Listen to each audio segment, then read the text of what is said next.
بسم الله الرحمن الرحيم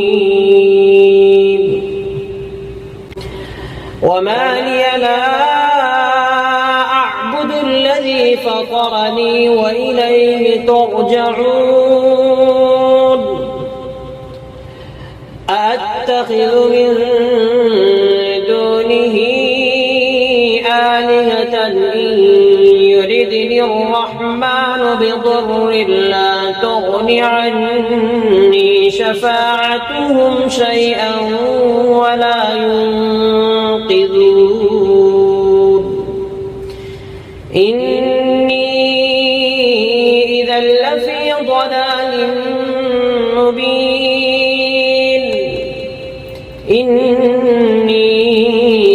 آمنت بربكم فاسمعون قيل ادخل